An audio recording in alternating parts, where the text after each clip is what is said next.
Hi everyone, how are you doing? This is Petal. Welcome to Facts and Two Cents. Hope you guys have had a great weekend. Welcome to Monday. Hope all is well. Well, lots of things are going on right now with I shouldn't say lots of, not a whole lot, but we know what happened last week with Harry in the UK at his court case against Associated Newspapers, which basically owns the titles Daily Mail, Mail Online, and Mail on Sunday. And so we're good. This episode is literally going to be about the court case and it's just some very curious things that has happened around the court case. Some of it dealing with the court case, but some of it sort of the behind the scenes of the court case. And so, but before we even get to that. I just couldn't pass up on these pictures. It's just like, I love it. It was just to see Harry strolled into the UK, strolled up to court with this big king energy, and like, I am King Harry. I absolutely love it. I absolutely love it. And it was great to see him again. Royals are not usually in court. I think they said Princess Anne was the only one who's ever testified in court. I don't actually even know if she testified, but she was in court for her trial. I think her dog bit somebody or something to that effect. So Harry being there for 3 of the 4 days, it was something, a historical thing, to see that. And so, but I love the energy. And again, I wouldn't be surprised if Harry is studying law. This is, again, he said, his life's mission. But one of the things that happened as part of the court proceedings is a very, very, very curious thing. This happened. And it was just very like, this is one of those things that make you go, okay, this is interesting. And this is what happened. And this is what this episode is going to be about. Witness in Prince Harry's case against the Daily Mail owner, Unreliable, says lawyers. Prince Harry's case against the owners of the Daily Mail depends on an alleged confession from an unreliable private investigator who has recanted his evidence, according to the publisher's lawyers. Harry's accusation relied partly, not whole, but partly, on evidence from a lengthy witness statement signed in 2021 by a private investigator, Gavin Burrows, and released to journalists on Wednesday. And I'm going to move my banner, my subscribe banner, so I could read the rest properly. And again, if you're new here and you have not subscribed to our channel, go ahead and do so. And also click the notification bell so you know when we drop a video. We'll get to the rest later. But in the statement, going back to the witness statement that Gavin Burrows signed in 2021, in the statement, Burrows claimed that he and his team obtained information, hacked voicemails, tapped landline phones, and bugged cars on behalf of journalists. He also goes into detail about how he allegedly tapped Elton John's domestic landline, bugged cars belonging to Hugh Grant and Carol Middleton, the mother of the Princess of Wales, and targeted Harry's girlfriends. Burrows described how he engaged in illegal activity on behalf of the Mail on Sunday, describing it as one of my biggest and most regular clients. However, in a statement signed 3 weeks ago, that's 3 weeks ago from last week, I think it was the Tuesday that that this came out. In this statement signed 3 weeks ago, 3 weeks from Tuesday, and provided to Associated Newspapers, the private investigator recants his previous confession. He now says he was never asked to conduct unlawful information gathering by the Daily Mail or the Mail on Sunday, and denies being paid cash for works on behalf of the newspapers. And so this was very much like, And I'm sure you guys have heard about Gavin Burrs before. One, because I did an episode, I think, in October about it come across this article, this blog online, kind of went into detail about, this private investigator, especially talking about bugging Baroness Lawrence's, bugging the cafe where she works, surveilling her, trying to get information on her for the Daily Mail or Mail on Sunday, who at the time were, supposedly championing her and supporting her in her fight to get justice against the men who killed her son.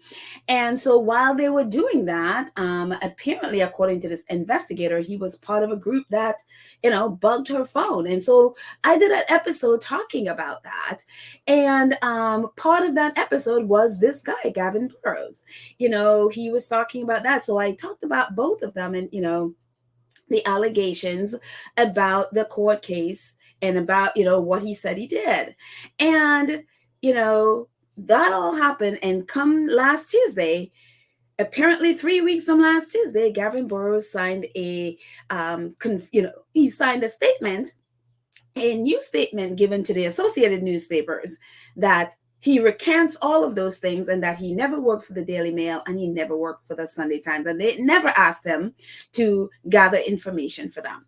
And so it was very much like, what? Because I know when he started, I started noticing him on Twitter because he started using Harry and Meghan's name and all of that stuff. And so a lot of squatties were following him and stuff. But then some of the things he was tweeting, I was just like, wait a minute. I don't know that if I was a client of the, if I had someone doing investigative work for me, that I would want someone online tweeting out all this stuff.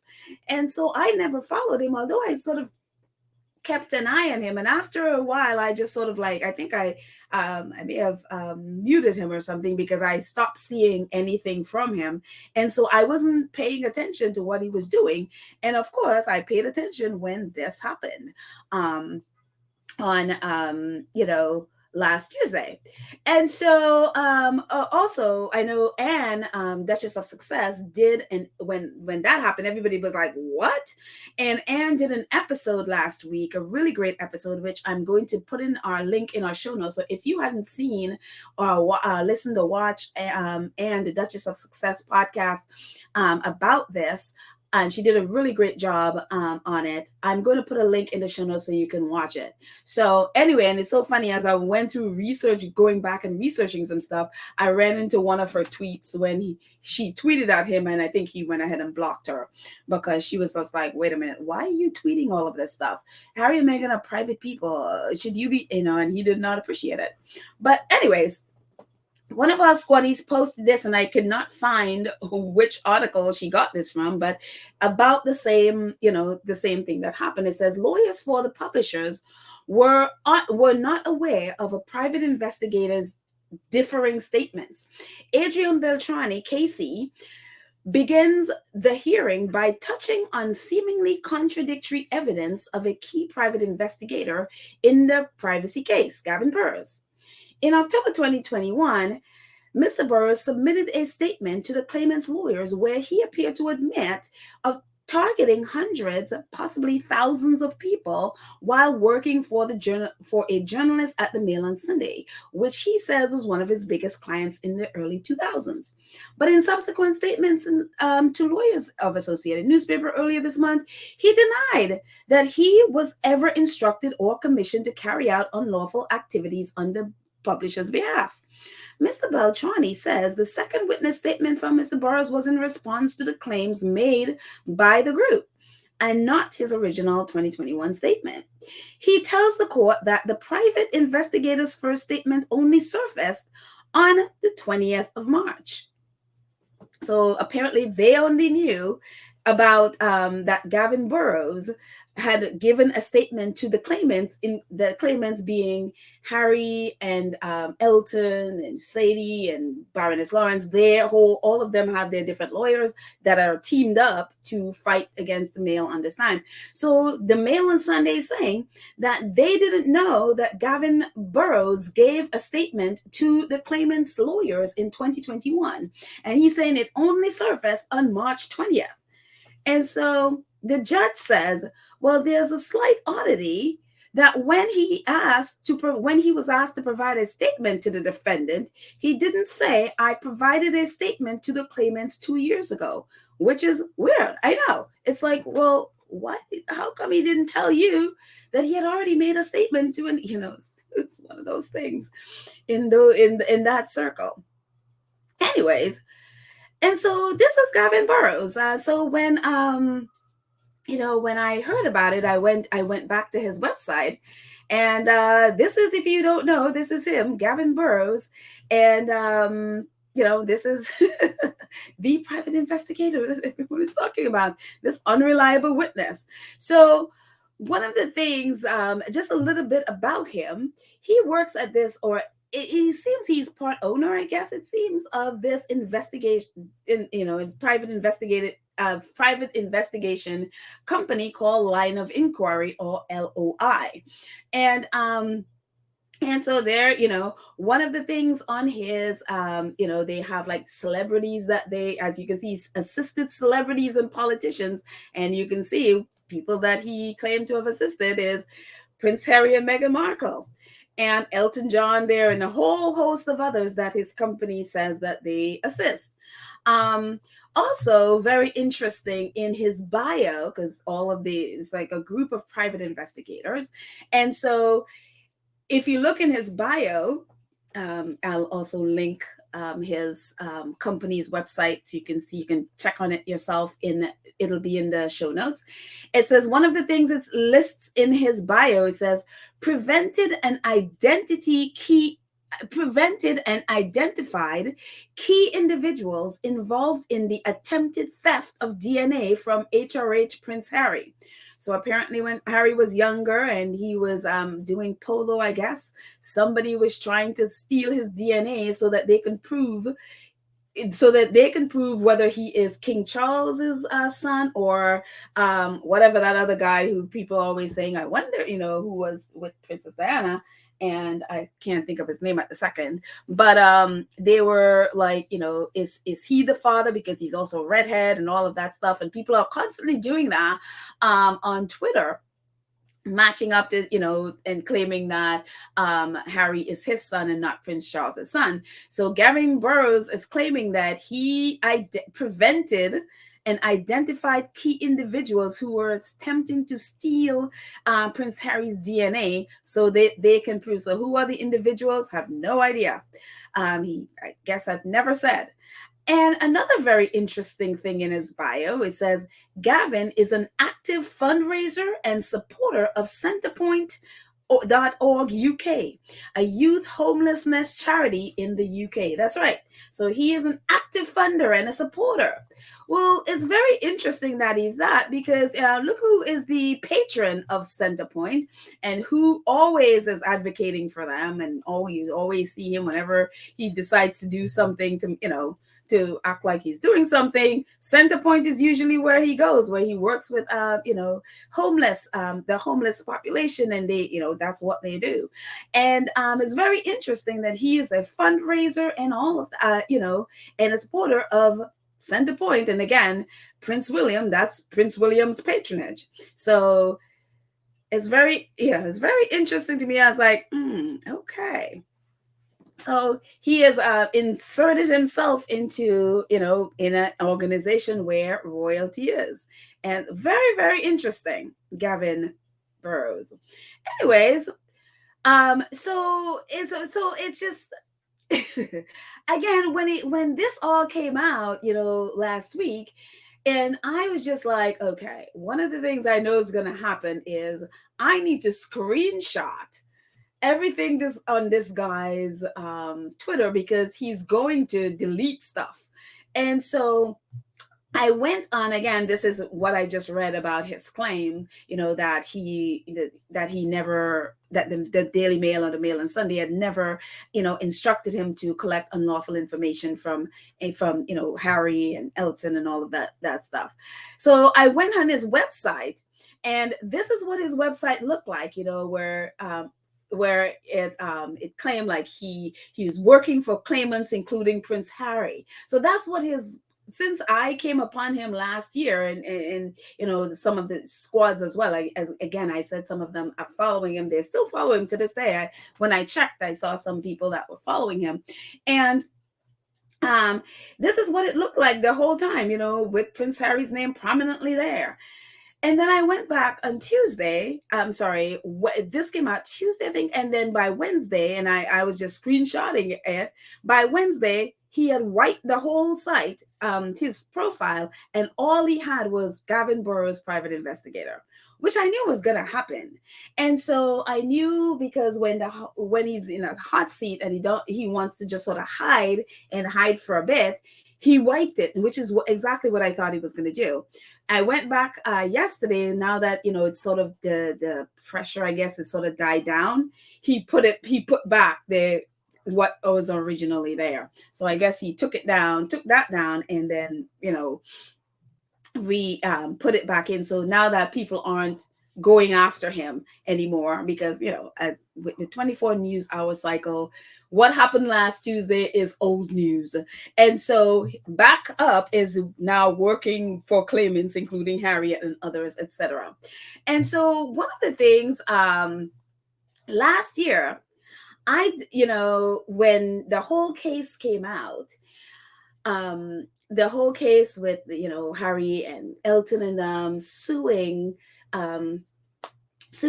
Associated Newspapers for all the things that they were suing them for, bugging, lagging, paying off detectives, putting burglary, really breaking and entering, and putting devices on people's cars and all of that stuff. I came across this article where it was written by, and again, it's one of these blog articles written by this guy, Michael Gillard. And just so you know, a lot of this is going to be taken from some of what Michael Gillard has written in his blog called The Upsetter. And just to put out there in the beginning, none of the people I am talking about are good people. They're all crooks. They all should be in jail. I mean, I don't know about this guy. I don't know if he did any blagging or, hacking or anything. But the people that I may be talking about is just from the outset know that none of these people are good in any sense of the word. They literally should be in jail for what they have done. But here we go.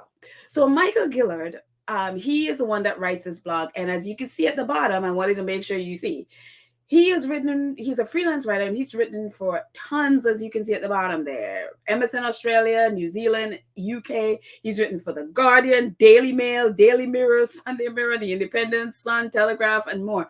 He is a tabloid writer. So he, and also, I mean, sometimes I really feel like the Guardian sometimes descends into tabloid narrative, especially when it has to deal with Harry and Meghan. So, and then obviously he's written for all the other glorified tabloids in here, apart from their regular tabloids. Independent, Telegraph, I always look at them as glorified tabloids, especially now with the Independent, that Geordie Gregg, the former Daily Mail editor-in-chief, is now their editor-in-chief. Now it's even more like a tabloid. And so back to last year, when it was announced that Harry and Elton and those guys were going to sue the Daily Mail's publisher, Associated Newspapers, I came across this article. Somebody posted it on Twitter, and I came across it, and it was written in September 6th, and it was called The Buggers. And some of the things it says a notorious private investigator says he spied on the family of murdered Black teenager Stephen Lawrence in a dirty trick operation paid for by the Daily Mail newspapers. Jonathan Rees told The Upsetter he was part of a group of private investigators and ex-special forces soldiers who bugged a cafe where Doreen Lawrence, Stephen's mother, met to discuss the police failure to investigate her son's racist murder. And so along with this, and this whole article detailing what Jonathan Rees has happened, Gavin Burrows also chimed in on it, and saying that he's just there to back up, yes, what Rees is saying is true. That Jonathan and what he's saying is true. That actually did happen. And so he was in that article. And so that was what I was talking about last year. This happened when he put out this article in September 6th. The whole case they didn't announce the case yet. So somehow he knew, Michael, because again, he's from that tabloid world, he knew it was going to happen. And he wrote about it because they didn't announce that case until a month later, literally October 6th. On September 6th, Michael had information about all that stuff that they were going to be in the case, put in the case. And so I went back looking for that article, because when Gavin recanted, I was like, okay, let me go back and read what happened again. So I went back to Upsetters to try to find this article, not realizing that they had written more about, about the case and about what's going on,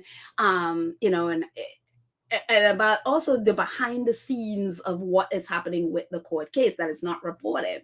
So this was called Pantomime, which I, so again, happened by accident that I ran into it on the same site. It says, and look at the date it was written, January 3rd. It says, rogue witness sabotages Prince Harry's hacking claims versus the Daily Mail. Again, we only found out that about the sabotage last week. May, whatever day it was, last Tuesday. This article was written January 3rd of this year. It says, sensational hacking claims brought by Prince Harry and Doreen Lawrence against the Daily Mail could collapse due to a nasty legal dispute between key witnesses in the case.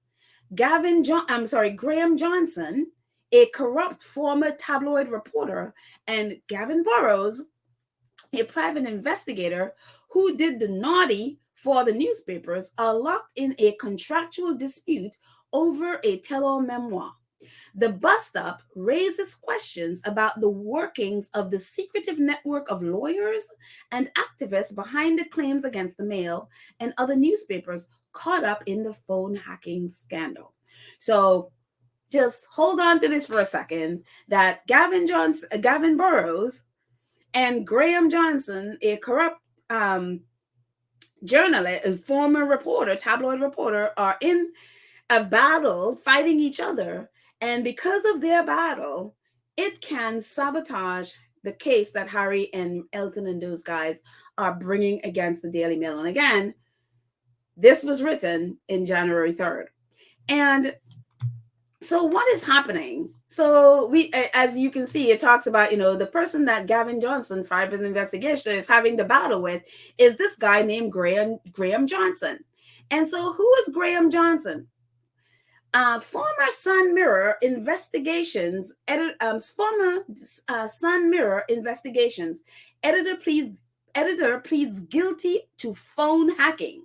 This is Graham Johnson that is in a battle with Gavin Burrows. Graham Johnson, a former investigations editor of the Sunday Mirror, has pleaded guilty to phone hacking, becoming the first former employee of the Trinity Mirror's title to do so. Johnson, 46, pleaded guilty to Westminster Magistrate Court to intercepting communications in the course of transmission without lawful authority. The court heard that Johnson, who worked with at the Sunday Mirror between 1997 and 2005, hacked a phone to investigate whether a TV soap star was having an affair with a gangster in autumn of 2021. These are the publications that this phone hacker, these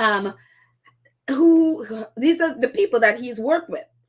Johnson has written for publications including the News of the World, the Sunday Mirror, and after he was arrested, the Observer, the Vice, the Guardian, the Liverpool Echo. Johnson has appeared in Sky News and the BBC as a crime pundit and reporter. That's right, this convicted criminal phone hacker also now, after he is convicted and all of that stuff, and he got a suspended sentence because, he came forward. Really, the truth is, I think his boss got arrested and he knew if he didn't come forward, the cops would come knocking. So he went forward and got a suspended sentence. And after that, he, instead of, paying the price for what he did, oh no, other people, hired him. And so one of the things to know about Johnson, he used to work with News of the World. This is a defunct news outlet, I think was from Rupert Murdoch. And when he worked there, this guy was known, he was like famous for just lying. He would make up articles, make up quotes for people. It was just ridiculous. And so he got outed as just a blatant liar from there. So he left the News of the World, and you thought, okay, he would, obviously suffer consequence for what he did. Oh no, the Mirror hired him. And so he was working with the Mirror, as it says here, from 1997 to 2005.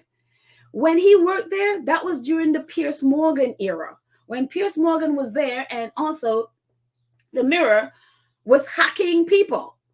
And, we can go another time go into all the stuff that the Mirror did when Piers Morgan was there and had to, to testify during Leveson. And, Piers Morgan was there the whole time, including the reason why he was fired in 2004 when he lied on the British soldiers, claiming that they were abusing people, and posted this photo on the front of the Mirror about British soldiers apparently abusing Iraqi prisoners, which was completely a lie, and the photo was fraudulent and all of that stuff, and he got fired. This guy was there all that time. And so this is the era he was working in. And so you would think, and then after the whole time he was there, I mean, again, the Mirror hired him, even though they knew what he was doing at News of the World. And when News of the World was closed because of all the hacking and stuff they did, he is working there. Part of what he did there was hack someone. And according to this, that he claimed there was only one person he hacked, and it was this person, but he still stayed there. He still stayed at, even though, he claimed that he didn't feel right about it and all of that stuff, but he didn't quit the job. He still stayed there. And so when he was charged and all of that stuff, and he got, instead of going prison time, he got a suspended sentence. You would think finally this guy is going to, he's going to face some consequences. Oh no, he didn't. He started to freelance write for the Guardian, for the Liverpool Echo, the Observer, Vice, and all of that. And not only that, he started appearing on television, on Sky and BBC as the crime pundit, the guy who formerly had the tabloid writer who made up all that stuff, came to, he had a come to Jesus moment, and now he has turned, and now he's going to expose those kind of crimes for the BBC, etc. And it's just like, are you serious? But yes, he is. And so, and if that's not enough, he started working with this company, this outlet. This new outlet came out, Byline Times. And he started being, I guess, their crime investigator person who was a criminal. And now he has gone good and he's flipped. And he is, trying now to expose the people that he worked with for the criminals they are. Never mind that he was one of them. And so he was working with Byline Times, and then he fell out with Peter Jukes, who's one of the people at Byline Times. I guess Peter Jukes is like one of the head people at Byline Times. He fell out with them, and then he started his own outlet. And I'm going to move my banner so you can see all the, just move my logo there. There you go. And so so when he left Byline Times, he decided he's going to start his own paper. He started Byline Investigates, specifically focused on outing and exposing the Daily Mail, as you can see on the top right there, exposing the Mail, the Mirror, and Murdoch, who, his titles are the Sun and, the Times and all of those. And if you're in the US, Fox News and New York Post and all of that. His mission in life now, he has had his come to Jesus moment, and now he is started his own. So Byline Investigates, who I used to trust and who I thought would, was ethical in every way, because for me, I was just like, that's the only one that seemed to tell the truth, not realizing it was started by this guy. The same guy, the same phone hacker, guy who used to make up all those lies for the news of the world, and all this stuff he did for the Mirror, is the same owner that is the owner of Byline Investigates. And you're like, are you serious? When I'm telling you, when I said at the top that none of these people are good, none of them, there are no good guys here. I don't care what they claim, none of them are good. So these are the people that Graham is now going after. And one of the people he's going after, for is a Piers Morgan. For all, he said that Piers, because Piers, again, apparently has all these cases against them, including, I know Harry's going to be back, I think, May 9th, to testify about what they did to him at the Mirror. Well, Piers Morgan, he was the editor at the Mirror again, and so Graham, write all these things about Piers Morgan and really taunts him, and as you can see here, fears for Piers, levels and lies, headache for Morgan amid new evidence in a sensational scoop. And so Graham Johnson's getting all of these scoops about Piers Morgan. And I mean, I don't really monitor Piers Morgan's Twitter, but I have never heard of him going after or attacking Graham. And one of the reasons is, again, Graham worked for the Mirror at the same time Piers Morgan was there when they were accused. Piers Morgan always denies that he, as the editor, never had anything to do. Yes, he's heard some of the voicemails that were hacked, but he had nothing to do with hacking. And so no matter how Graham Johnson goes after Piers Morgan, I have never seen Piers Morgan attack or respond. Who Piers Morgan usually respond to everything. And he has not, because again, they work together at the Mirror. So this is Graham Johnson's thing. Now he's had his come to Jesus moment, and now he's going after the tabloids that, attacked the tabloids that were doing all of that blagging, phone hacking, survey, all of these illegal news gathering. His mission in life now is had his come to Jesus moment, and his mission in life is to go after these people. And so for Graham, that's him there. In 2018, Graham met up with, I guess maybe the first time they're meeting, met with Gavin Burrows for the first time in 2018. As you can see from the article, it says, Burrows recalled Johnson making contact in 2018. They eventually started discussing various projects, among them books, TV projects, litigation against newspapers for what the court called unlawful news gathering.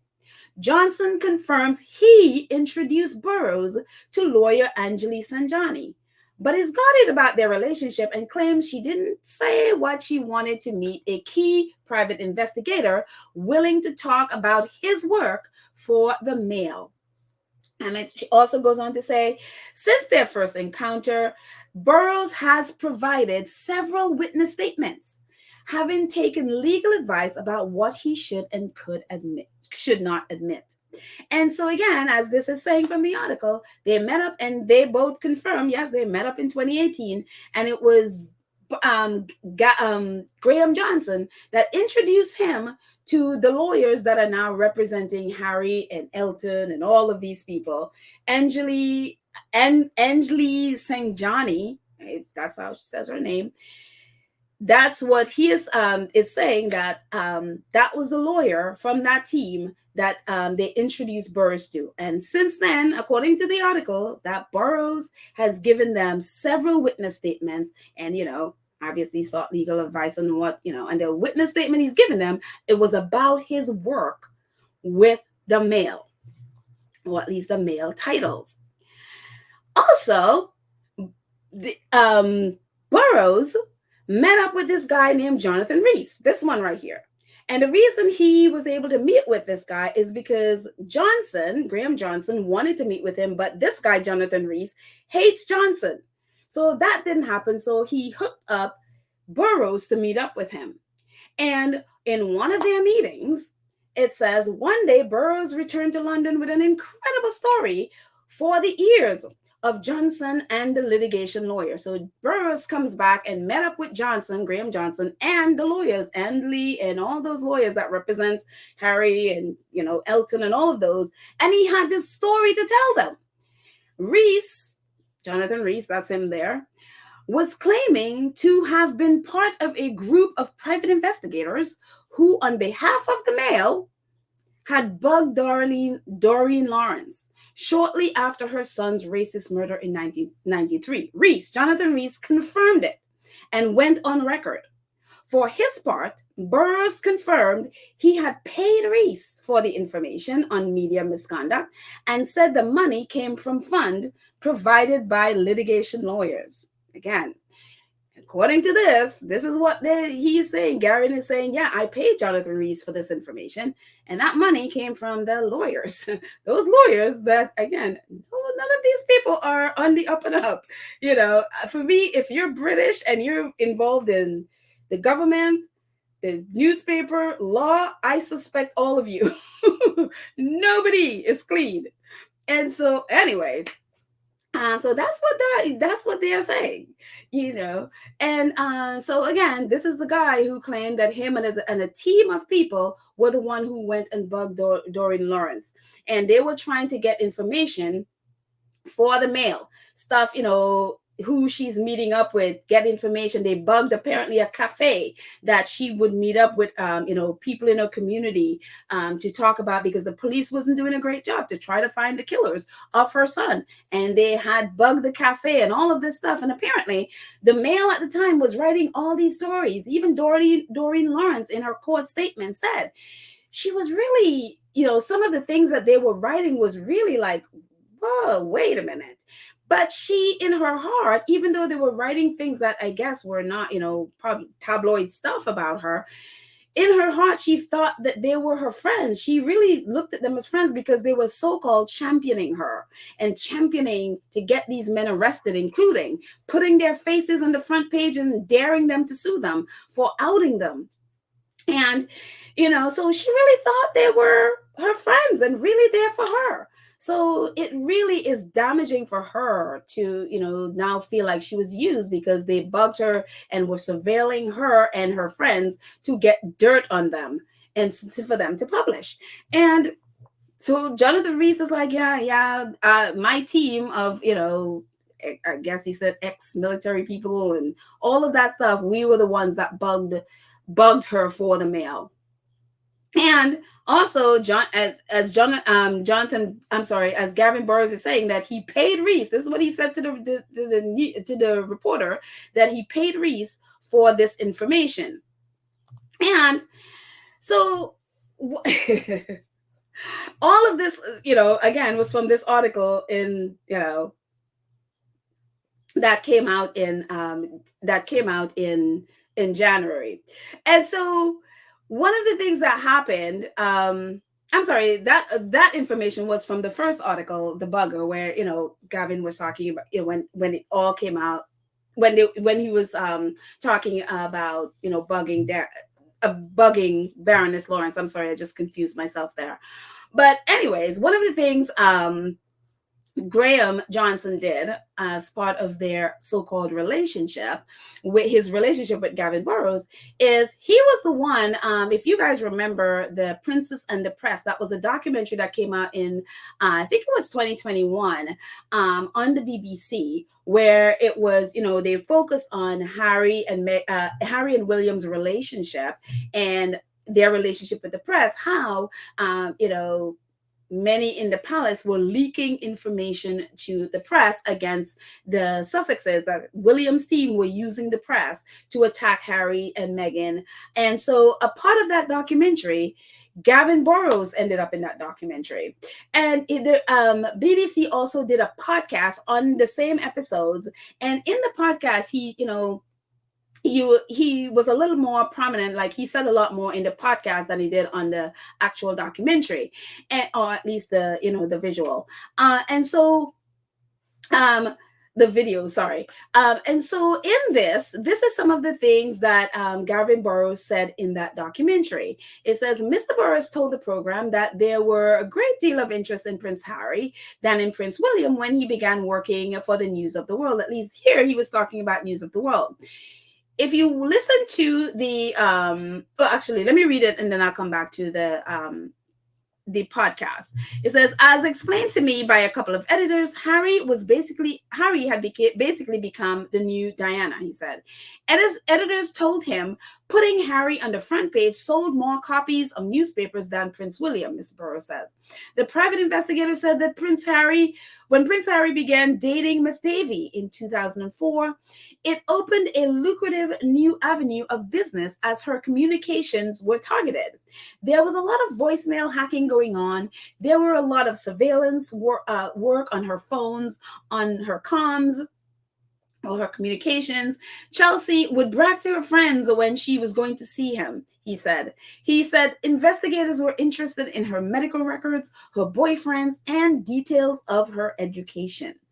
And in the podcast of this BBC documentary, Burrows, he was starting to list the different outlets that he was working for. He mentioned the News of the World. He also mentioned the People Sunday, and he was going on. But Amal Rajan, I think his name is Amal Rajan, the host of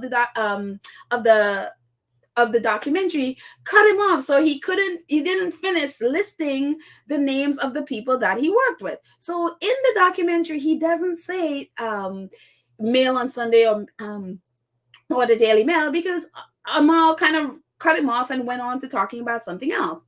But an interesting note about this is because Graham Johnson worked with the BBC. He was he was this freelance person that works with the BBC. Graham Johnson is the one that hooked up Gavin Burrows with this documentary, to be on this documentary. And very interesting, their relationship, again, when they got together, it was, they were doing all this stuff together, talking about memoir and all of that stuff.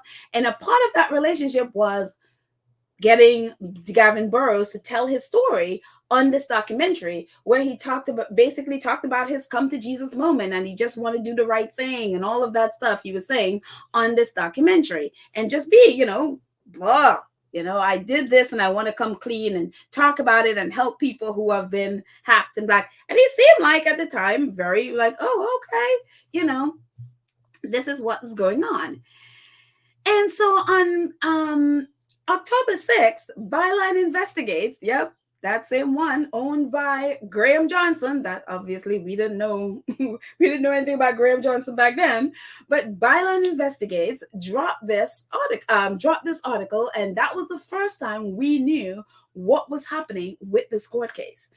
Or at least we didn't know it was happening until Byline Investigate dropped it. Again, September 6th, the Upsetters talked about this exact case. If you read the article, it's going to be in the show notes. If you read it, and we talked about it in October, they knew in October this was happening. So Byline Investigates dropped the world exclusive. Daily Mail is being sued for the most serious illegal news gathering ever, including allegations of burglaries, landline tapping by Prince Harry, and 6 big household names. Prince Harry and Baroness Doreen Lawrence are joined by Elton John in a group action. Private investigators allege that landlines were tapped, and much more serious offense than phone hacking. Further allegations include breaking into cars and bugging homes. Lawyers claim that medical records were blagged from hospitals and bank statements were obtained by deception. Actress Liz Hurley and Sadie Frost, also suing the controversial paper. Elton John's husband, David Furnish, claims he was targeted by illegal news gathering. However, the paper, long-serving editor-in-chief Paul Dacker, denies his paper hacked phones in sworn evidence at the Leveson inquiry. If it turned out that the Mail was involved and knew, Dacker potentially faced 51 weeks in jail for misleading a public inquiry. Dacker's forthcoming ennoblement, he's, in the running to be a lord, I guess, now in doubt. So this is the big exclusive that Byline Investigates, owned by Graham Johnson, put out. They had the world exclusive. This is the first anybody knew about this, and of course, it blew up. So that happened on October 6th. Same day, as you can see at the bottom, October 6th, Gavin Burrows, private investigator, posted this on Twitter. He didn't retweet that article, but he said, sorry, everyone, I've had to sit on this for so long, but if you read the following, you will understand why. Nearly there, power to the people, not the press, and we will win. Here's the link. And he linked to the Sky News reporting on that exclusive. And in there, they list all the things that happened. They list all of the things, the charges, and also they list, the Daily Mail. They're like, this is preposterous. We refute everything. This is a preposterous smear campaign. So as you can see at the bottom there, Daily Mail. So this article lists the claims and also Associated Newspapers' response.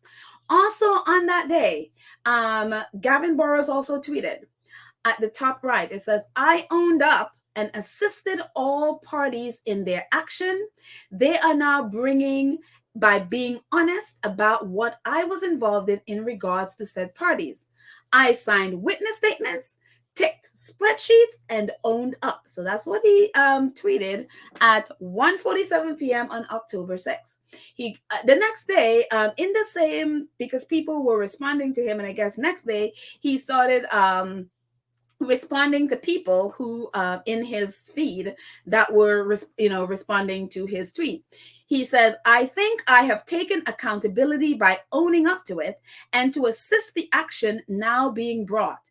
And no, I have not been paid. Thank you. Because people were asking him if he was paid for, to basically come clean and out the Daily Mail for, hiring him to illegally gather information against Harry and Elton and the rest of those guys. And the bottom, Lord Monsieur asked him, did you donate any immoral earnings to charity so that the money could do some good? Gavin responded, at least I'm doing something now. Did the papers who instructed me donate any money? I am not being paid to assist, and I am doing so to help the claimants. Again, he's saying, did the papers, again, this claim is specifically about Associated Newspaper, which he tweeted about. He said, I give a witness statement, I give spreadsheets, all of that, I owned up. He is now saying at the bottom, did the paper who instructed me donate any money? I am not being assisted. So he literally saying those papers who instructed him. And again, we're talking about this specific Mail on Sunday. He's claiming that he was instructed and the papers who instructed him didn't donate any money. Why should he? He's doing the best he can. He's helping the claimants to get justice. This is what he wrote on the 7th. One of the things that also happened, as we looked at before, one of the things in the article on September 6th, it says, Reese confirmed it when Reese was admitting that he was one of the people that bugged Doreen Lawrence's, bugged the cafe and all of that stuff that they did to illegally get the information in Doreen Lawrence. One of the things, again, as we read before, it says, Reese confirmed it and went on record. For his part, Burrows confirmed he had paid Reese for information in media misconduct and said the money came from a fund provided by litigation lawyers. Gavin, the Daily Mail, in its response to that big exclusive, about Harry and team suing them, Daily Mail responds. Daily Mail, it says, Daily Mail rejects celebrities' claims of intrusion. One of the things in the Daily Mail, in that article, is they, apart from listing all of Jonathan Reese's crimes, including spending 7 years in jail for planting evidence on some innocent person, some innocent young mom, one of the reasons, he spent about 7 years in jail. And so that's one of the things they brought up. Another thing they brought up is that he was also paid for his testimony. Again, Burroughs had said he had paid Reed for his testimony and paid Reed for that information. On the 7th, which is the day after that exclusive, as you can see, Gavin Burroughs tweeted. He tweeted the article, and this is what he tweeted as part of that article. He says, just so it's clear, especially the Daily Fail. At that point, he was calling them the Daily Fail. Just so it's clear, especially the Daily Fail. The only time I ever paid Jonathan Rees for information in regards to another just so everyone is clear, especially the Daily Fail, the only time I ever paid Jonathan Rees was for information in regards to another paper. So he is claiming he did not pay Jonathan Rees for information regarding this paper, the Daily Mail. He is saying that the only time he has paid him for information was in regards to another paper, whichever paper. The Mail are already lying and embellishing, which just shows how low they will go.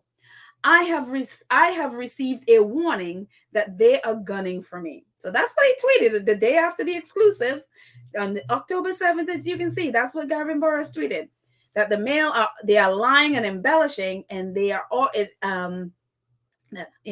that's how low they're going to go. And I have received a warning that they are gunning for me. So he is saying that, no, I did not pay Jonathan Rees for the information about Doreen Lawrence. That's what he's saying now.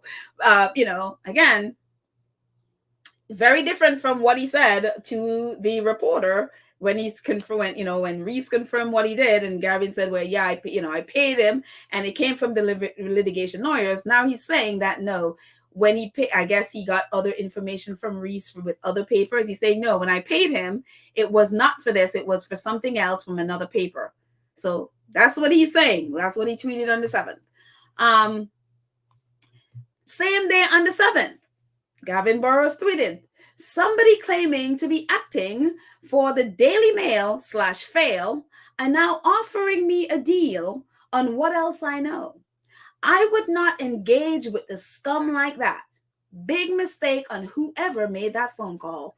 They must be desperate. So on October 7th, this is where Gavin Burroughs was. He's calling them the Fail, outing that somebody is, trying to pay him big money for whatever else he knows. And he says, they are claiming to be the Daily Fail. That is what he tweeted on October 7th. What we didn't know was there was a backstory going on. As you can look at the date, March 21st, March 23rd. And what we didn't know was earlier in the year in 2023 is Gavin and Graham had this battle going back and forth with them based on their books and TV projects. They had a falling out. And apparently Graham, in spite of all his criminal behavior, Graham, he started making a lot of money, whether it's from writing, working with the BBC and all these doing freelance writing. And all of a sudden, he's now got The Island Investigates. He has TV projects. He has, working with other stuff. He even has a publishing company or some kind of thing like that. And so he is teaming up with Gavin to write this memoir. And so they had this thing. Gavin signed a contract with him and all of that stuff. And then they had a falling out because apparently Graham was supposed to pay Gavin $60,000 and he only paid half of it. And Gavin is like, no, you owe me this money. And then it somehow became to fisticuffs where they fought, literally physically fought. And then Gavin decided to sue Graham for his money. So they're in court. And so Gavin, back in March, this is what he was writing in March, long before the court case and everything. This is what he was writing about his relationship with Graham. You discover that you have been used by a journalist to further their own agenda. You are told you have been used. There's no friendship. You discover lies have been told to you to further that person's agenda. They lie and are snakes. They cheat while your wife is ill. They threaten, while your wife is ill, they threaten you. So apparently Gavin was going through some stuff. His wife was sick and he's claiming that Graham threatened him. Again, they literally came to fisticuffs. Gavin was also writing, I accidentally switched the dates there, but at the bottom, he wrote that, and then people, were commenting on what he wrote. One of the people says, "Thanks, Anna. I am unsure what to do. I have been stitched up by a journalist and hasn't gotten the best history, but I don't have the best history." At least he's admitting that. "But at least I've changed. Right. I am so disappointed. Should have trusted my gut. Thanks for asking." And on the 23rd, he tweeted, "Expose a fake news outlet backed by Max Mosley," who is the backer for Byline Investigates and Byline Times. More to come, including TV expose. Please, is now coming forward for being paid to false statements in hacking trial so they could trade info in exchange for inside info from journalists. And so he's like tweeting all this stuff basically about his fractured relationship or broken relationship with Graham, that he's been defrauded, that Graham is using false statements to try to get information. And it's just like all of the stuff he's tweeting. And again, basically what he's doing, he is owed money and Graham is not paying his money. And so he's tweeting all this stuff. And again, he took Graham to court. One of the things that happened in court is this. The court case is going on in October 10th. Again, this whole the whole court case, and I'm hoping this is all making sense because it's a little convoluted, but the court case, the big exclusive that was that Graham exposed and Byline Investigates, happened on October 6th. 4 days later, October 10th, was a court date between Gavin and Graham there, because again, Gavin is suing him for his money that he said he didn't pay him. In his defense, this is what Graham told the court in his defense 4 days after he did the whole big exclusive about, the court case. He says, in his defense to the claim dated October 10th, 2022, Johnson alleged that Burroughs frequently failed to carry out research and report writing. And if he did, it was poorly researched and inadequate. Johnson further alleges that Burroughs did not provide corroborating witnesses or evidence to support claims about his work done for the media. Again, this is really important. Johnson alleges that Burroughs did not provide corroborating witnesses or evidence to support the claims about work he did for the media.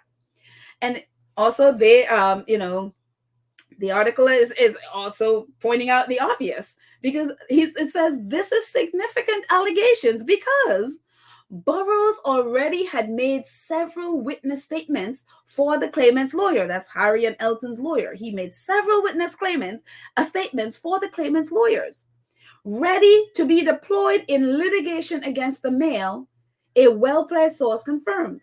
Again, Gavin Burroughs had made all these statements. He was introduced to these lawyers by Graham Johnson. And Graham Johnson is saying that Gavin Burrows made all these allegations against, and made all these statements that he's done all this stuff for the, different newspapers, including Mail on Sunday and the Daily Mail. And now Graham Johnson is saying that Gavin Burrows has not provided any witness statements. And he has not provided any evidence for the claims that for the work he claims to have done for the media. And it's like, wait a minute, that's a little crazy. You know that he has not provided any witness statements, and you guys went ahead and did a court case against the Mail. I mean, Gavin, he said when he posted the statement, he said he provided, spreadsheets and all of that. So I'm assuming the spreadsheets, when I read that, I was assuming that the spreadsheets is, that it has evidence for the things he's done. At least I'm hoping that they were not just relying on this man's word that he did all these things. And I mean, I'm assuming they would have evidence. At least he would, produce, payment receipts and all of that stuff. But he is claiming that, for the writing, the book. And again, this is not, he is saying this not about the case, the court case specifically. He is saying that he is not paying Graham Johnson because all of this stuff, all of this evidence, the book was about Gavin Burrows' PI work. The book was about all the things he claimed that he did, as a private investigator. And the book he's working on with Johnson is, Johnson is like, well, I need evidence. I need, bring me receipts, bring me whatever, meet up with the people that you claim got you into being a private investigator. I need something from them, some kind of corroborating evidence that you did all this stuff. You claim you work for all these people. I need some evidence. He's claiming that Gavin Johnson never provided any of that. And so, well, if he never provided any of that for the book, then how do you know that what he said to the lawyers was the truth? That you put in your article 4 days earlier. And so it goes on to say, to drive the claim about the unreliable Burrows, the defense also said the defendant claimed that, at least Graham Johnson claimed, that the claimant Burrows in 2021 asked the claimant in 2021 to find the policeman who the claimant claimed had recruited him as a police informer, a key storyline in the early part of the book. The claimant went to Cornwall and claimed he tracked down the ex-policeman, but did not provide evidence that he had done so. So he is claiming that all the things that Burrows is saying he's doing, even the person that helped, recruiting him as a police informer. Yeah, by the way, he's a police informer. That's another issue.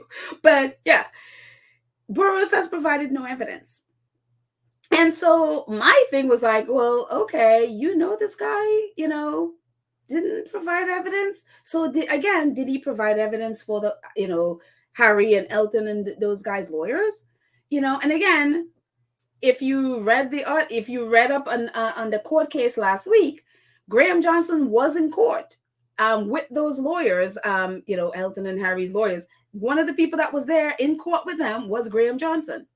And so if he is claiming that Burrows has not provided any evidence to him for this book about all the things he did, well, did he provide evidence to those lawyers? And if he didn't, then that's an issue. That's a bit of an issue. Because again, it claims that, this guy is unreliable. Is he just saying he did all those things and he didn't do anything and he's just looking for clout? And so it's very, very much like, and so all of this is happening in the background while this court case is supposed to be going on. And again, this whole court case between these two happened 4 days after the court case of Harry and the rest going after the Mail on Sunday.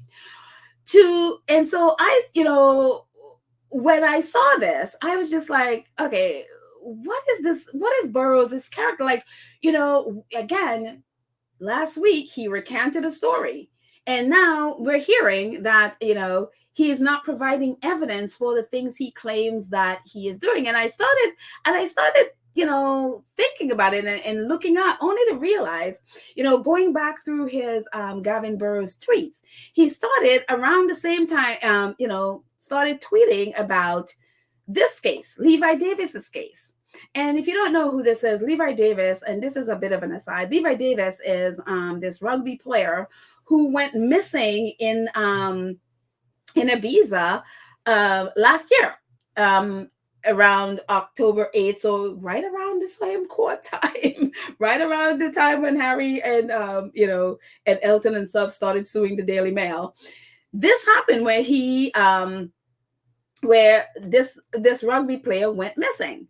And so by December 8th, their family's trying to find him, and police is trying to find him, police in the UK, I guess, and also in Barcelona. They are all trying to figure out what happened. Where is this guy? I mean, is he just missing? Is he dead? Whatever. By December 8th, this is what happened. Levi Davis, reward offered in search for missing rugby player. His mom, Julie, previously told BBC Newsbeat about her frustration at the slow progress. The 24-year-old's family also announced a private investigator called Gavin Burrows would now be involved in hope of gathering more information. Julie said the family were thankful to him for volunteering his service. In fact, the fact that we've got him involved will mean that there'll be more eyes on deck and hopefully finding Levi. So the family are all excited because why? Gavin Johnson decided to volunteer his services. One of the things that also happened while Gavin Burrows was volunteering his services, apparently Levi had posted on his Instagram page this very chilling video. And then he or whomever has access to his Instagram took it down really fast. And so it kind of went away. And in this video, that's Levi there, he started talking about, and it's very chilling, about what happened, about being blackmailed, getting into a relationship with someone. And that person, when he either drugged him or he was drunk, whatever, the person took compromising either videos or photos of him and started blackmailing him. And then, then the person, told him, like, if he fought back, the person would go after his family, that he either would kill his family, whatever.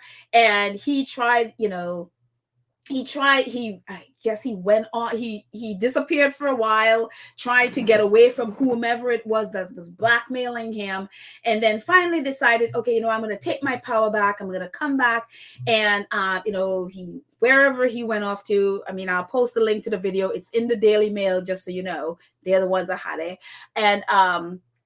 And so he's going to come back and try to take his power back. And so when he came back, he sent a text, because whomever it was just was blackmailing him. And he was running for his life. He was terrified that the person would kill him. That, there were so many things that was going on, and also, just so you know, he was not only a rugby player, he was a former X Factor star, and apparently was in a show where, he was a straight guy, and it was some kind of reality show where he was, doing the show as if he was a straight guy. One of the things that happened when he decided to come back and take back his power away from whomever it was that was threatening him and blackmailing him, he decided to out himself to his team. He sent them a text letting them know that he was bisexual. Another thing that happened with that is, I've only started reading the story, was that he decided to do an interview and about his sexuality. And he chose to do it with the Daily Mail, which is a little bit like, okay, this kind of generation usually come out on, Instagram or something, they'll post. It's just very odd that, he chose to do it with the Daily Mail. But he did the interview with the Daily Mail and all of that stuff. And then I guess that didn't help, because by October, he was in Ibiza and then vanished.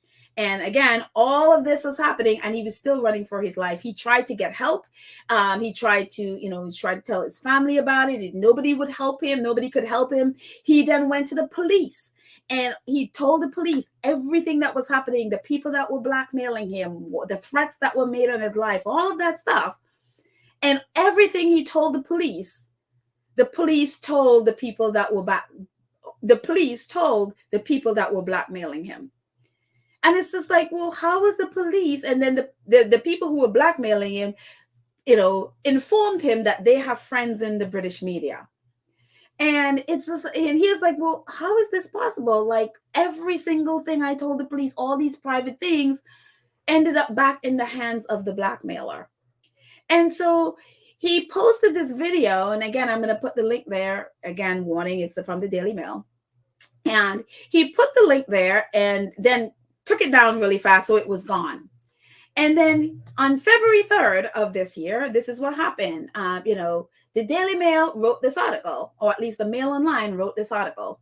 Says, and talking about the recording, it says, "My name is Levi Davis and my life is in danger. Chilling video footage recorded by the missing X Factor star days before he vanished in Spain emerges."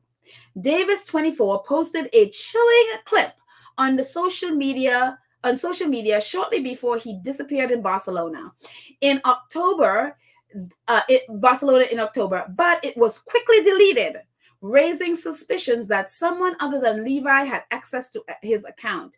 Now, the video has been unearthed 3 months on from his disappearance, with the promising rugby talent and singer's whereabouts still unknown.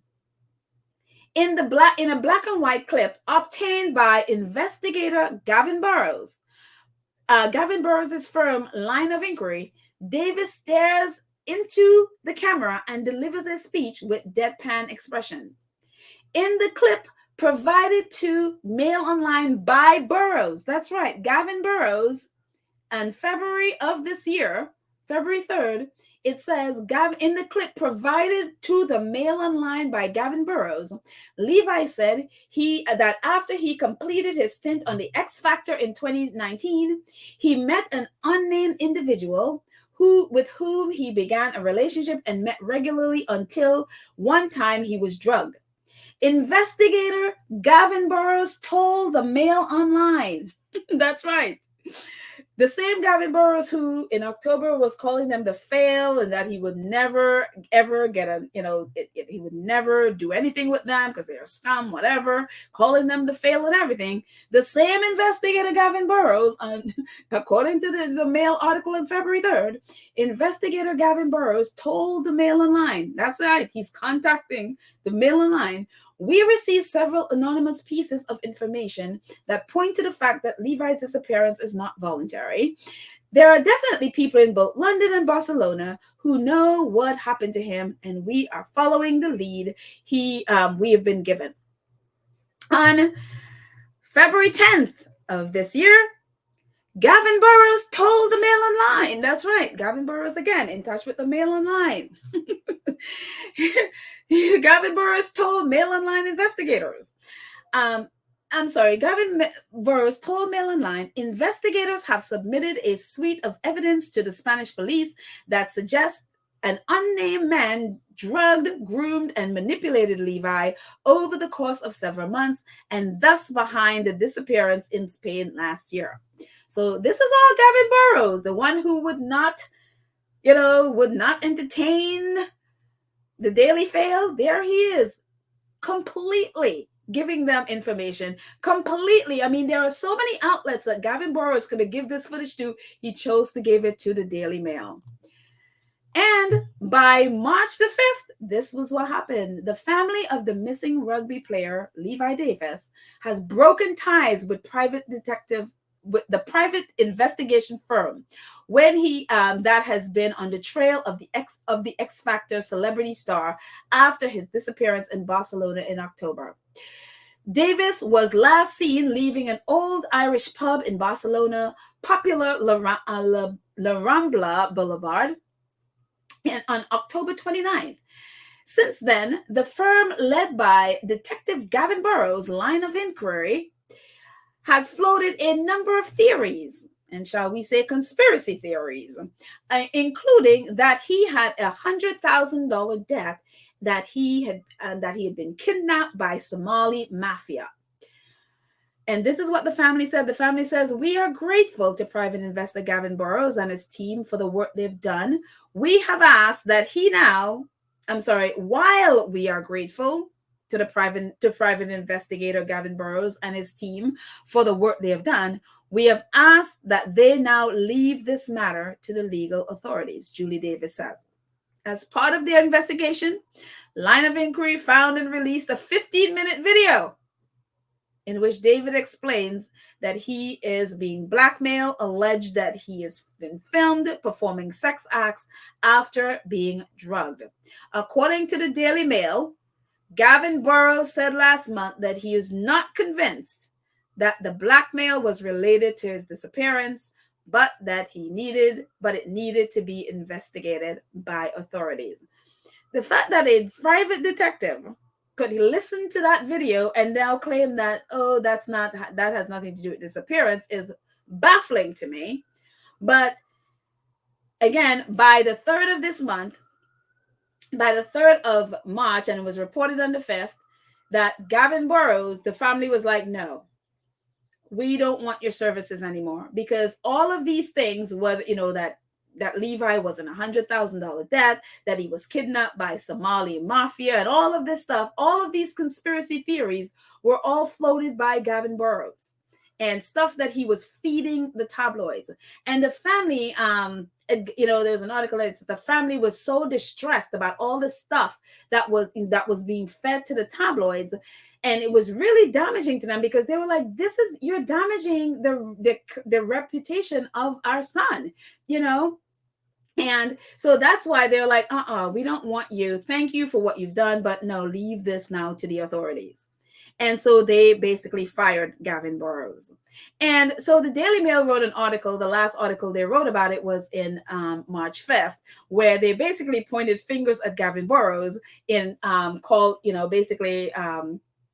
and then so Gavin Burrows tweeted that, the Daily Mail is just lying, that wasn't him, and all of that stuff, what he posted on Twitter.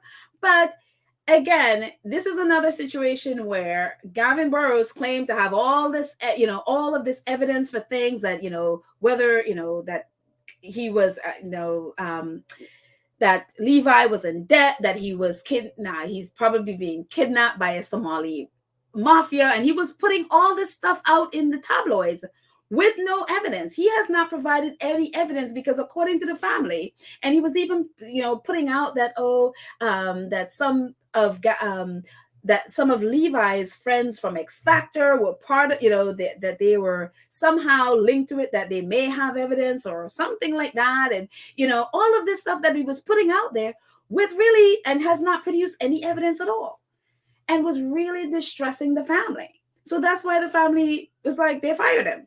Even though he claimed he was doing it for free, but, he was volunteering, but he was feeding the tabloids all this stuff and providing, again, no evidence, which for me kind of further backs up what Graham was saying, that he would, Gavin was saying all this stuff with no evidence. The family literally came out, because one of the things Gavin was saying was there was an imminent, someone is going to be arrested and all of that stuff. It was imminent, whatever. And the family is saying, no, none of that is true.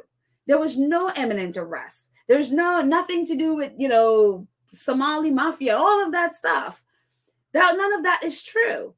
And that's why they were like, please leave that to the authorities. And basically completely negated anything Gavin is saying. And again, it kind of goes back to Gavin claiming things and having no evidence to back it up. And so, and one of the things that I noticed with, as I was Googling, and maybe there's another way to find this and I couldn't figure out, when I was Googling the amount of articles that was written, by the Daily Mail before Gavin Burrows joined that team of, claiming to look for Levi, Daily Mail had only written 4 articles. By the time when Gavin joined the team, the Daily Mail, what is this? 2, 4, 6, 8, 10, 12, 13 articles. 13 articles, the Daily Mail, with all of this conspiracy theories and all of the nonsense from Gavin Burrows. And one of the things that you will find in these articles, and yes, I had to go back and look at the Daily Mail articles, and it's like, oh my goodness, yes. But, I had to do it because research. Anyways, one of the things that you will notice in all of these articles that were the Daily Mail wrote about Gavin Burrows, about Levi, is how prominently Gavin Burrows and his detective agency, his investigative agency, was featured in them. It's all about them, about what their findings are, and prominently featured in all of these. And it was just like, wait a minute, And it was very interesting because, again, if you go back to that article written by Upsetters, they knew Gavin Burrows. There was something up with Gavin Burrows in January. And here's Gavin Burrows from December 8th straight through to the last episode, the last article that the Daily Mail wrote, prominently featured in there. All through this, Gavin Burrows is giving the Daily Mail quotes, tweeting crazy stuff so that they can pick it up and write about it. And it's always, Gavin Burrows said this, or Gavin Burrows detective agency said this, and whatever. All of this prominently featuring Gavin Burrows in there, including Gavin Burrows choosing them to be the ones to give that video of Levi again. When they pull that video down, Gavin Burrows had to go through channels to be able to acquire that video. The video that was on Levi, the confessional video that Levi had on his Instagram. He had to go through channels to be able to acquire that video. And he had so many different outlets that he could have given, so-called legit outlets, he could have given that video to. But the same, again, this happened in February. This is the same Daily Mail that Gavin Burrows knew that the clients, Harry and all of that team, were doing bringing a court case against, that he gave a witness statement against the Mail on Sunday and the Daily Mail, that he tweeted about, that he called the Daily Fail, the Daily Fail, and that they're going after him, and that they're trying to pay him for information that he knows. This is the same Gavin Burrows by February giving the same Daily Mail quotes, giving them videos from Levi, all of that stuff, all of it benefiting the Daily Mail and the Mail on Sunday. And ever since March 3rd, whatever, that the family fired Gavin Burrows, Daily Mail, at least that I have seen, have not written a single article about that case. And so, which makes me like very, very suspect, because I'm like, wait a minute, who is this Gavin Burrows? Is he just a person that is just, a pretty much a blowhard, a person who just, especially the things that he writes on Twitter, just someone who, wants attention, he wants clout, so he uses people's name, insert himself into cases. He even inserted himself into the Madeleine McCann, that little girl who got, that was, I think, kidnapped in Portugal years ago. I think it was Portugal. They were kidnapped years ago, and then they were blaming their family and the parents and all of that stuff. He now, he was on Twitter saying that he worked twice on that case. I mean, I don't know. I didn't, that's what he posted, and I hadn't had time to go research that whole thing. But, he worked twice. And then, of course, we know that case was never solved. And the same thing now with Levi case, so he was bragging about, being an investigator on that case twice. And for me, it's like, is this guy, I mean, is he just someone who is just clout chasing and using these people's name again, with him even being fundraiser for Centerpoint because, Prince William is there, and now inserting himself into this case because, hello, big name Prince Harry is there. And again, inserting himself into this case, because it's high profile, and, and again, coming out with nothing, providing nothing but conspiracy theories, and then, really distressing this family, and them having to fire him, again, with no evidence for any of the things he says. So is this just guy who just makes up stuff for attention and clout and then comes out with no just with no evidence for anything of that he says?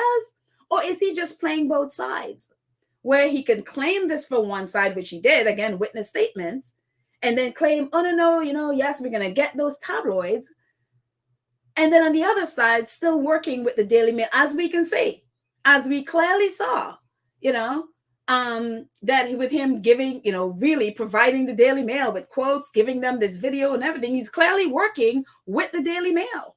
And the Mail on Sunday, at least the associated newspapers, he's clearly working with them, So is he just working on both sides and see who else is, who's going to pay him big money? Was that tweet where he claimed that someone from the Daily Mail, contacted him trying to pay him for any further evidence? Was that just like, a dog whistle for Daily Mail to come see, I have this information, Daily Mail, and I'm willing to sell it to the highest bidder? Was that something? Is that what he's doing, playing both sides? So when the judge was like, when the judge found out that he gave statements on the Mail on Sunday, lawyers were like, well, we didn't know that he had already given a statement in 2021 to the claimants. Is he just, Gavin, playing on both sides? And so it just is one of those things where it's like, when, no wonder when the judge realized that there were two statements and very differing statements, the judge literally said to Harry's team, it's like they would probably need to readjust their expectations, because this guy is unreliable. I wouldn't trust anything he says unless he gives me concrete evidence. I mean, you know me about receipts. Unless I get concrete, at least they got concrete evidence. I mean, he said he gave them his spreadsheet.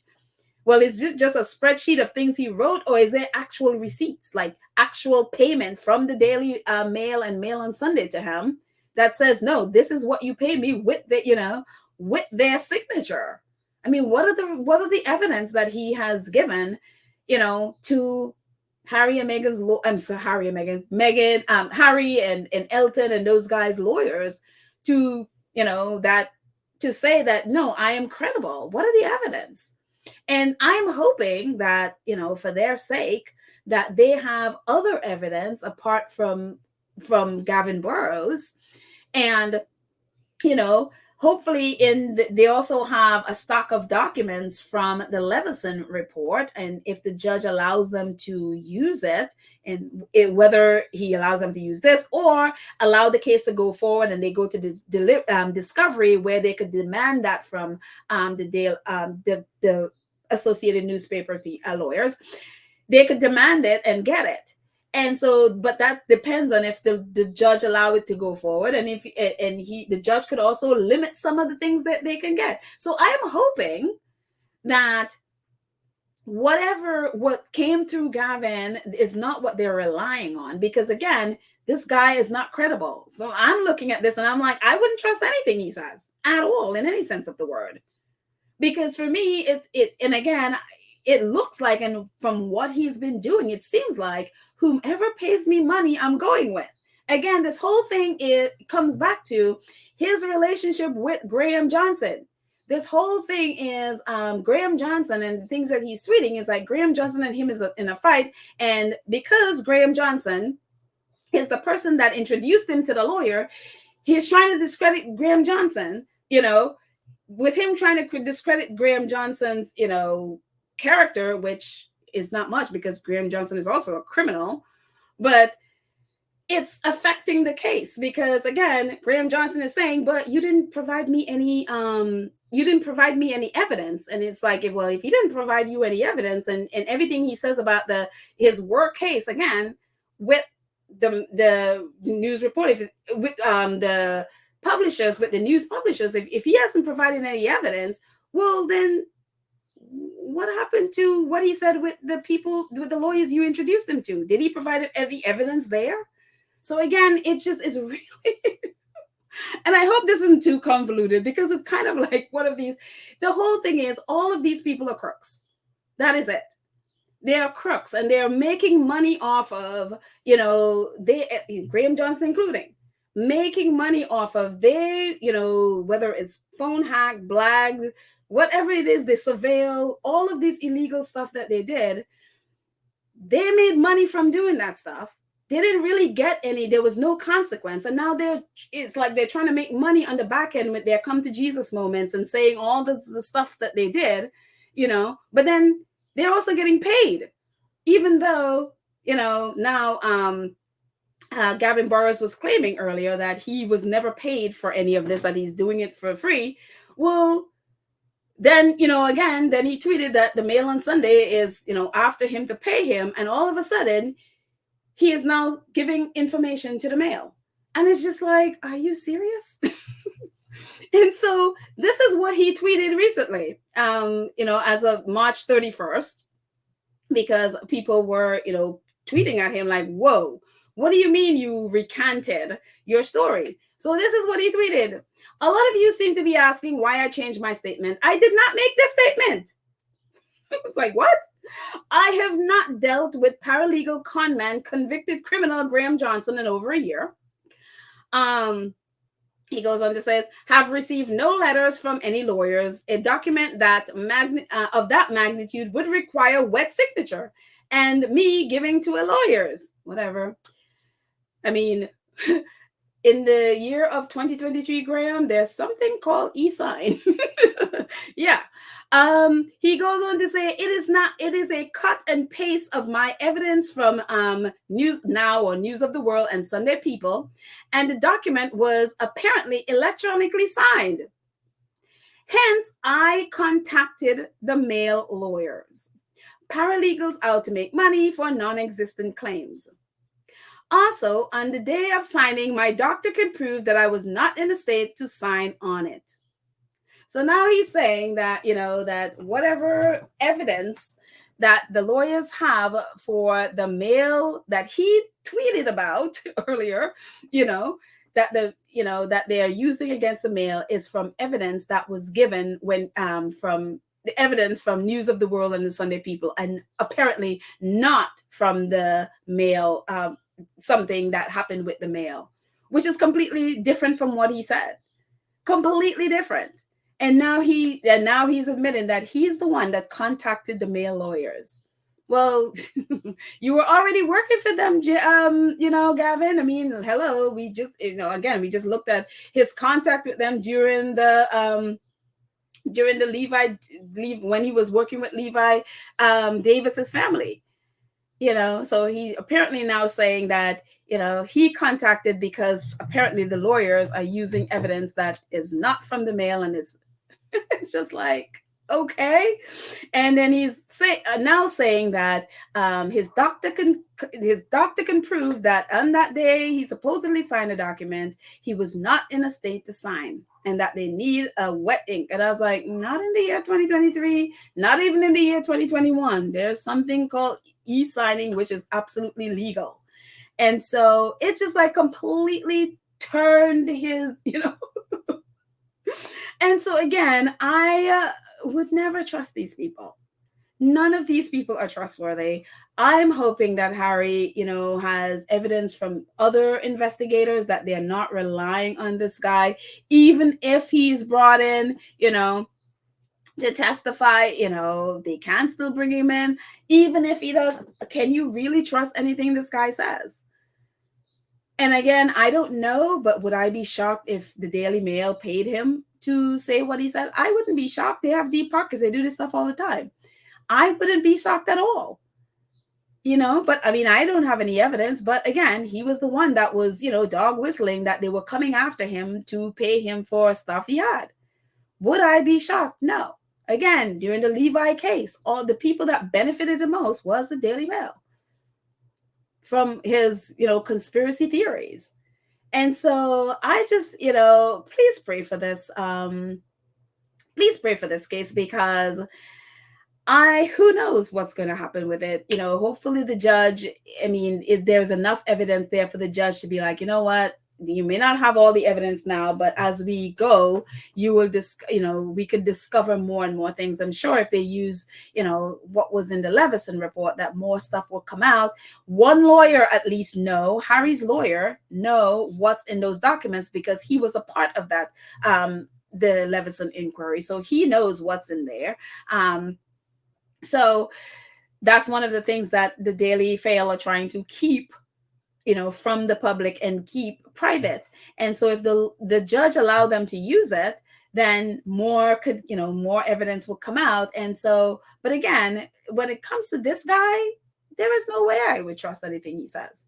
Absolutely not trust anything he says. And even, and I wouldn't trust anything from any of the others either, whether it's Graham Johnson or other. I'm not going to be looking at byline investigations. One of the things, again, I've noticed, even with that, it's kind of like, how it's written. You would never know that he was all up in this, like, you didn't know his relationship. At least that didn't come out before, his relationship with Gavin Burrows. He was the one that hooked up Gavin Burrows with the lawyers. Nobody knew that he is the one that hooked up Gavin Burrows with Jonathan Rees, who talked about Baroness Lawrence, them surveilling her. That didn't come out. So when you read Byline Investigates and he's, breaking these stories, it seems like, oh, wow, he just is a great journalist, that he is getting, he did investigative work to get this information, not realizing, no, he is part of it. So when Harry talked about reporters in the British press, they don't report on stories. They make the stories and then report on the stories that they make. This is one big example of that, that he is involved with the people that are saying these things and then reporting it as, oh, I'm just a journalist doing some investigative work, not realizing that, no, he was part of creating that work, creating what he is writing. And so, again, it's hard to trust any of these people, knowing the background that they have.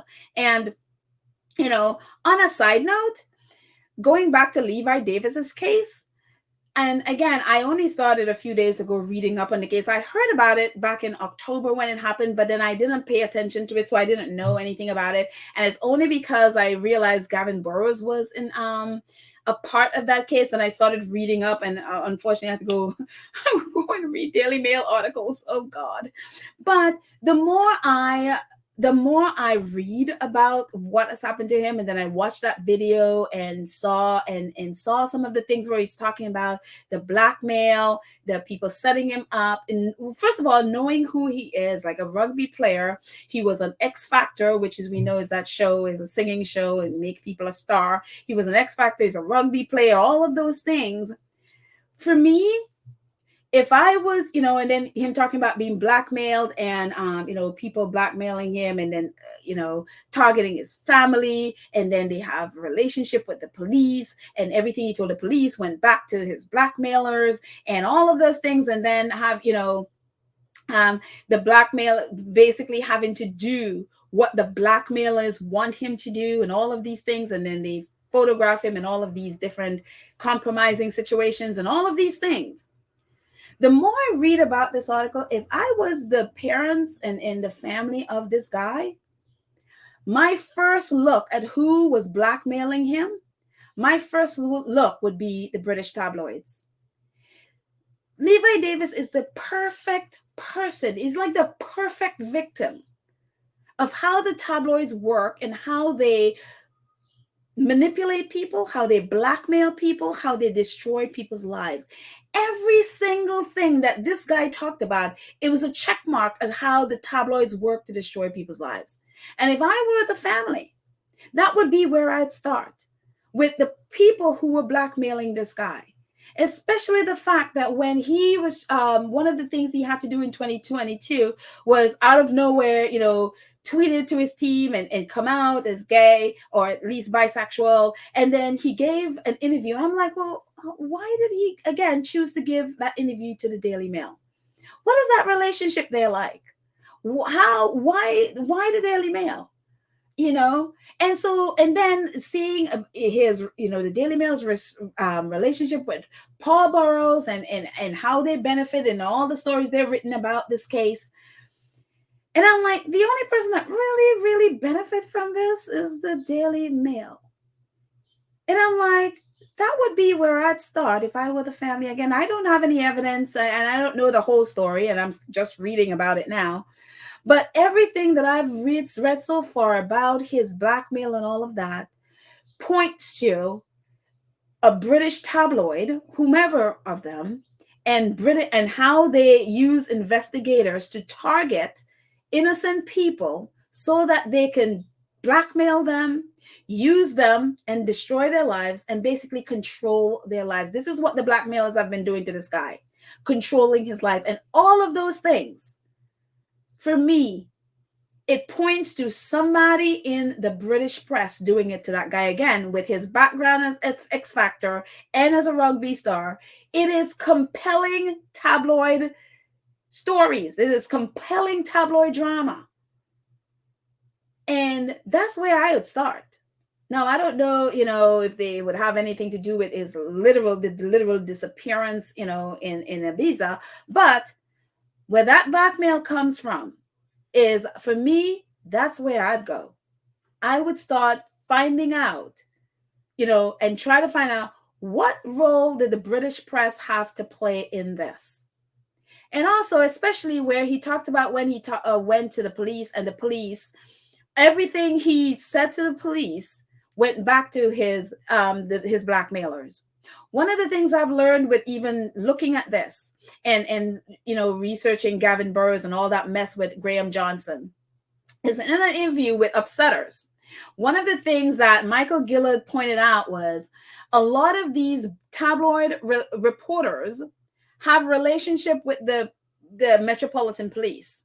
A lot of them were informants to the police. They have this relationship with the police. And he actually put that question to Graham Johnson if Graham Johnson was also an informant, and he wouldn't answer. He would not answer. And so a lot of these people have relationship with the police. So when I saw that, when he said that, everything he said, all the private information, everything he told the police when he desperately needed help and went to them, all of it went back to his blackmailers. And then his blackmailers also said that they have relationship with people in the press. All of that made me think, like, there is some relationship here with the British tabloids, this guy's blackmail. And so for me, if I were his parents, that's where I'd start.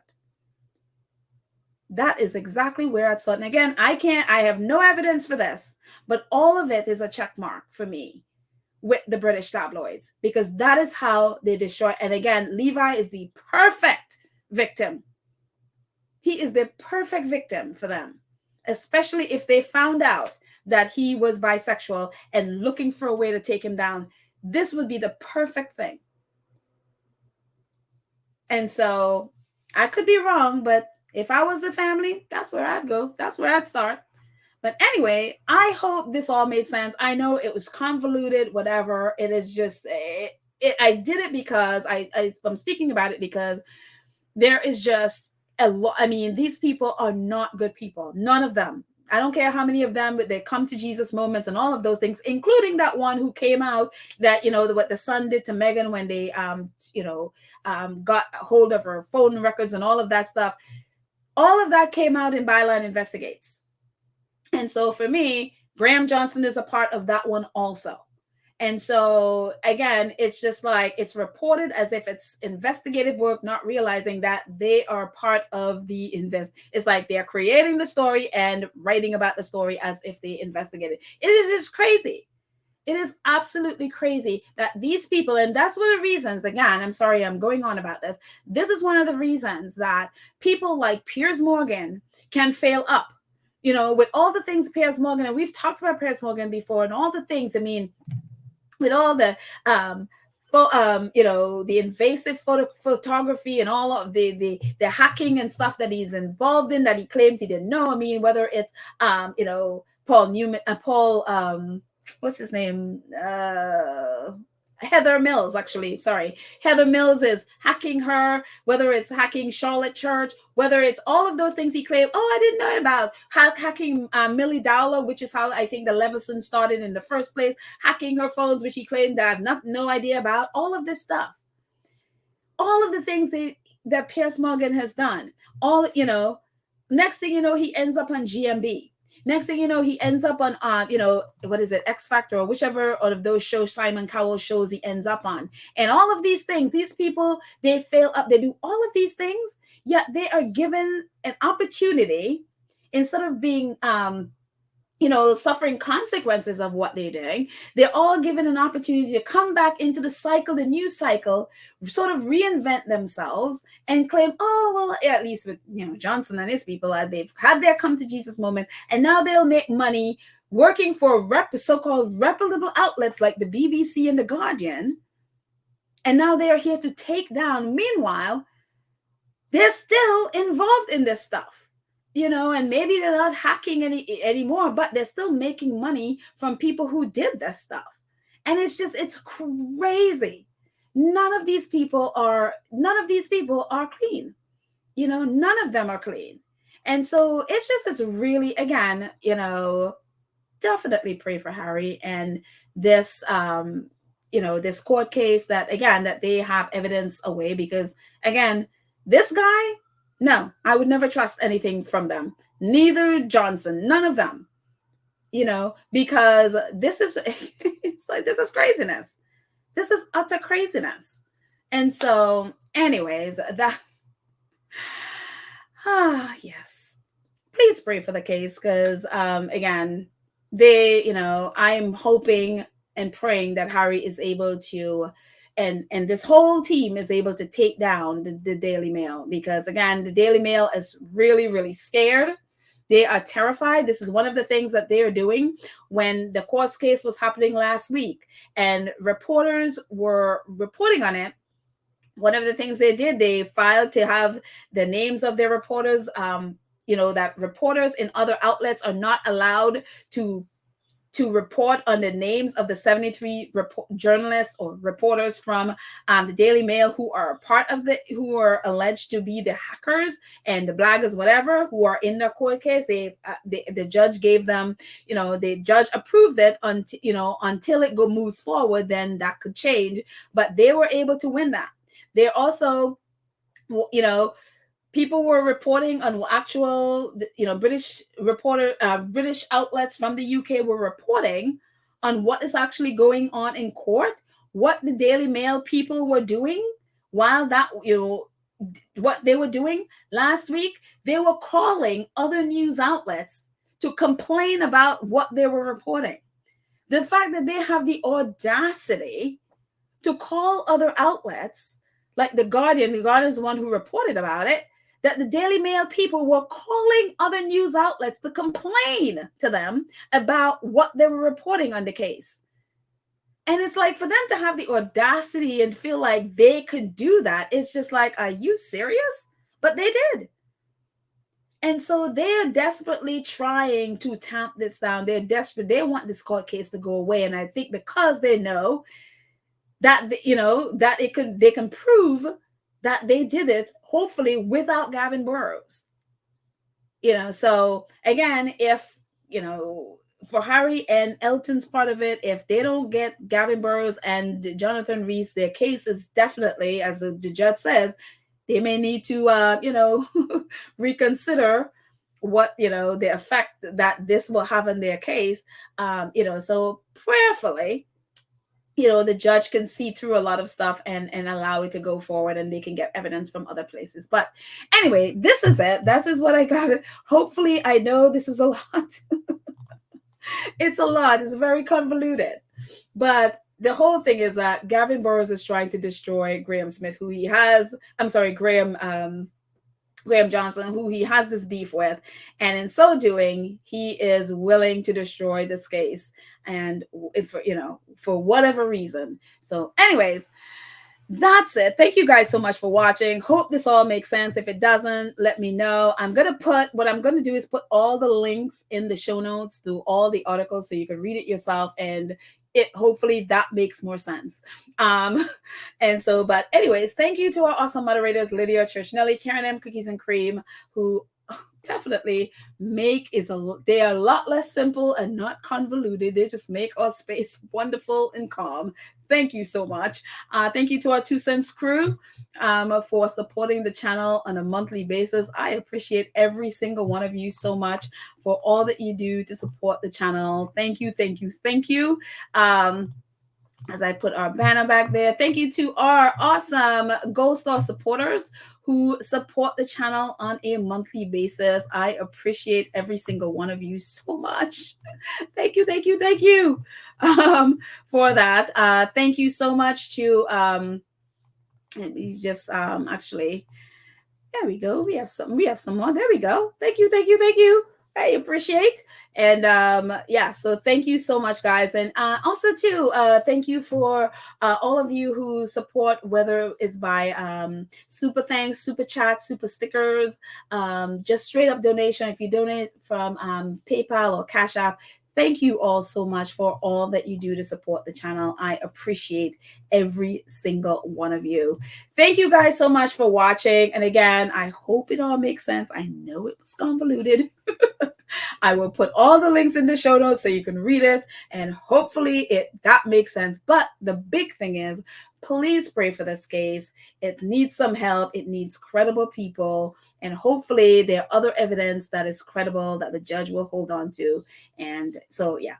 Anyways, thank you. I hope you guys have a great day, and I will talk to you later. Bye.